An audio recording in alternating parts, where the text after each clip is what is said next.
साथियों नमस्कार। आइए आपका साहित्य सागर यूट्यूब चैनल पर स्वागत है। साथियों,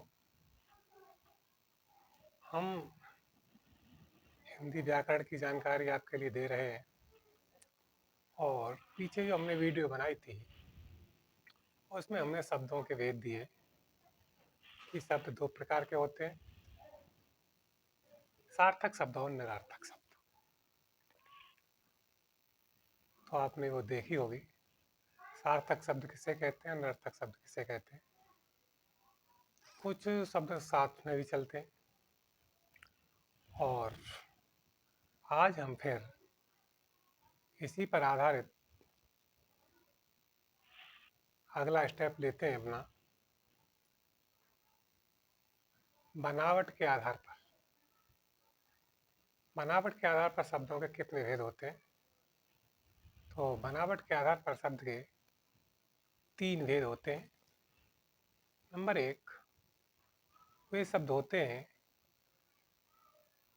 जो किसी शब्द से जुड़कर नहीं बनते, अर्थात किसी शब्द के योग से नहीं बनते हैं, वे स्वयं ही शब्द होते हैं। ऐसे शब्दों को हम रूढ़ि शब्द कहते हैं। दूसरे वे शब्द होते हैं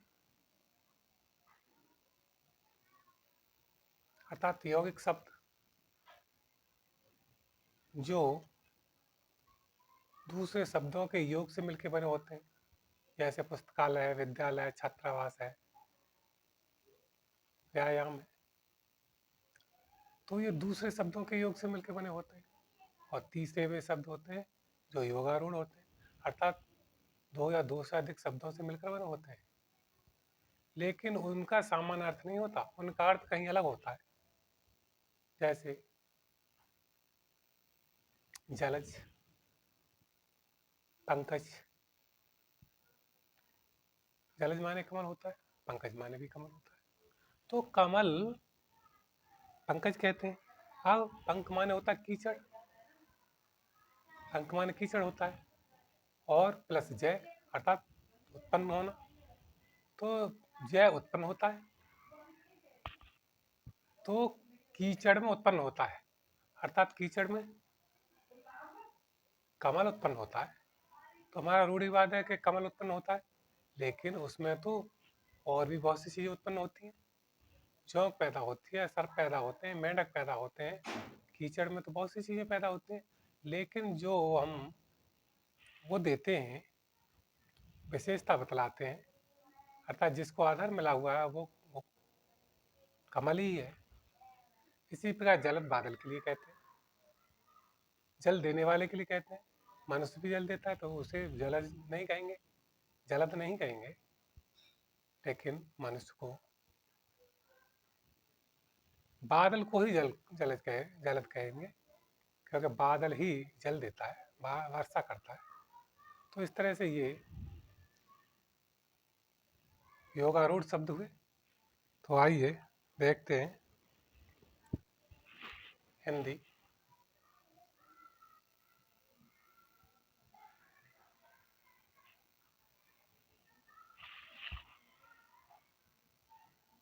बनावट के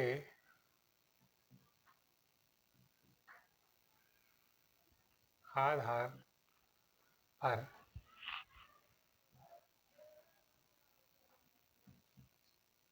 शब्दों के भेद।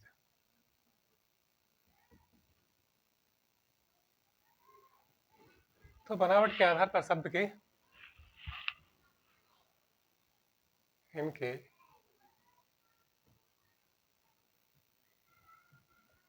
3 भेद होते हैं।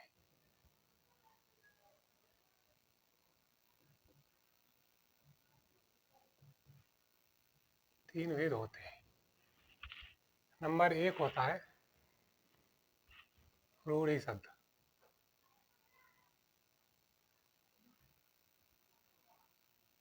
रूढ़ि, इसे हम रूढ़ि शब्द कहते हैं। नंबर 2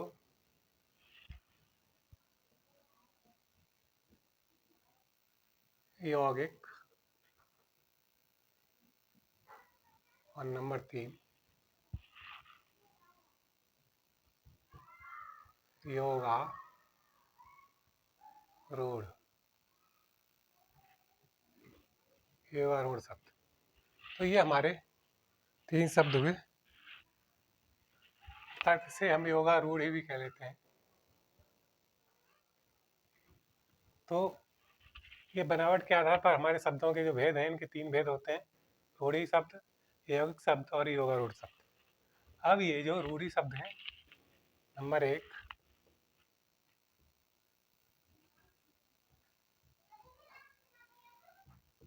रूढ़ी शब्द,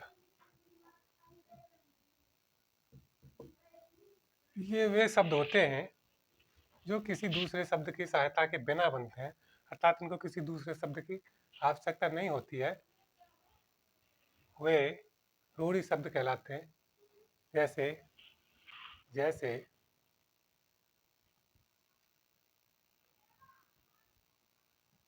हाथ,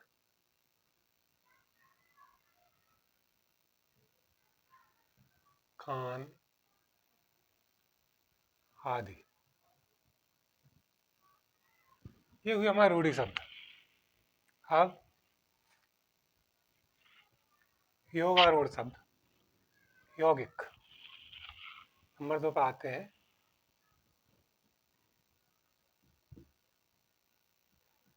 यौगिक शब्द,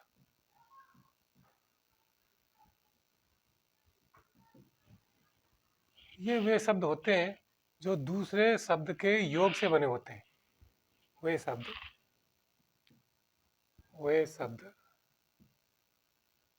जो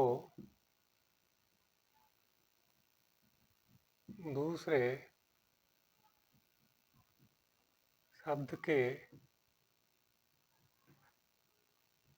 योग से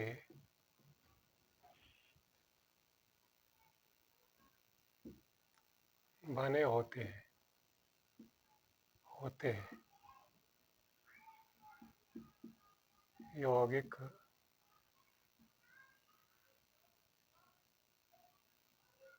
शब्द कहलाते हैं। जैसे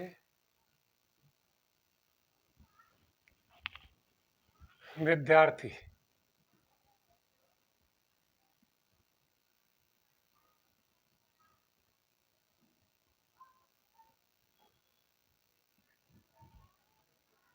जैसे विद्यार्थी, विद्यार्थी के बाद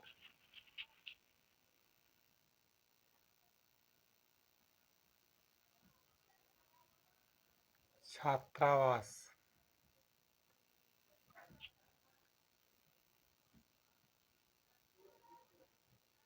न्यायालय,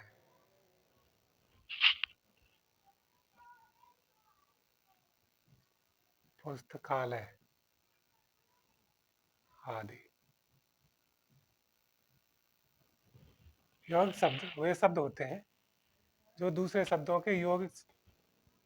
के योग से बने होते हैं, यौगिक शब्द कहलाते हैं। जैसे विद्यार्थी है, छात्रावास है, न्यायालय है, पुस्तकालय आदि। और तीसरे होते हैं हमारे योगारूढ़।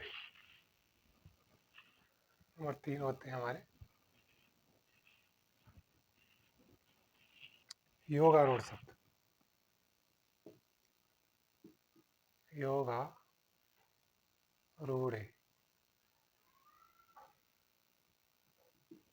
ये योगारूढ़ वे शब्द होते हैं जो 2 या 2 से अधिक शब्दों के योग से बने होते हैं। जो 2 या 2 से अधिक शब्दों के योग से बने होते हैं, वे क्या कहलाते हैं? वे योगारूढ़ शब्द कहलाते हैं। और उनका अर्थ कहीं अलग होता है। जैसे जलज या पंकज, तो पंख का अर्थ होता है कीचड़, और जय होता है, जय का अर्थ होता है उत्पन्न होना, अर्थात कीचड़ के द्वारा उत्पन्न होना, कीचड़ में उत्पन्न होना। तो जो चीज कीचड़ में उत्पन्न होती है वो क्या होता है? कमल। उसका अर्थ कमल से है। वैसे कीचड़ में, जल में और भी चीजें पैदा होती हैं, जैसे जोंक है, सर्प है, और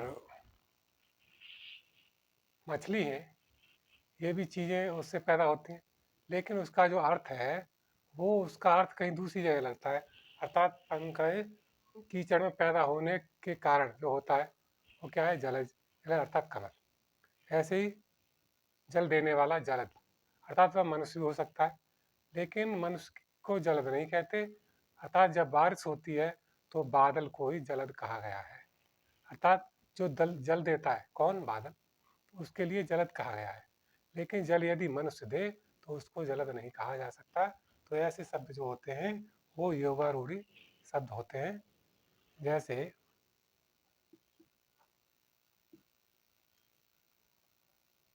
पंकज और जलद। तो इस तरह ये शब्द हुए रूढ़ी, यौगिक, योगारूढ़। अरूढ़ी शब्दों को बताया, जो शब्द किसी दूसरे की सहायता के बगैर अपना अर्थ प्रकट करते हैं, हाथ, कान आदि। और यौगिक शब्द वे शब्द जो दूसरे शब्द के योग से बने होते हैं, यौगिक शब्द कहलाते हैं। जैसे विद्यार्थी, छात्रावास, न्यायालय, पुस्तकालय आदि। और योगारूढ़ी शब्द जो दो या दो से अधिक शब्दों के योग से बने होते हैं, लेकिन उनका अर्थ कहीं अलग होता है, वो अलग से दिखाई देता है। जैसे जलज माने कमल, पंकज, और जल जल में उत्पन्न होता है, जब उत्पन्न होता है। जो जल में उत्पन्न होता है जलज, और कीचड़ में उत्पन्न होता है पंकज, तब भी वो जलज। तो दोनों का अर्थ कमल से होता है, और देने वाले को, उसका अर्थ कमल ही है, और देने वाले को जलद कहते हैं, लेकिन यहाँ बादल के लिए ही जलद कहा गया है। इस तरह से ये शब्द हमारे 3 प्रकार के हुए, और हमारी ये उससे अगली वीडियो है। अब हम इससे आगे की बताएंगे। आप इनको अच्छी प्रकार से पढ़ें, हमारी वीडियो शेयर करें, कमेंट करें, और इनसे ज़्यादा से ज़्यादा अपना लाभ उठाएं, और अपनी भाषा को मजबूत करें। अर्थात इनमें से शब्दों से भी प्रश्न आते हैं कि ये रूढ़ी शब्द कौन सा होता है, योगारूढ़ शब्द कौन सा होता है, आदि इस तरह से। तो हम आशा करते हैं कि आपकी समझ में अवश्य आ गई होगी, और हमारी वीडियो इसी प्रकार से अच्छी तरह से देखते रहें, समझते रहें, पढ़ते रहें। एक बार यदि समझ में ना आए दोबारा फिर से पढ़ें, समझ में आएगी। और लगे रहें, आगे बढ़ते रहें, खुशी रहें। इसी के साथ जय हिंद, जय भारत।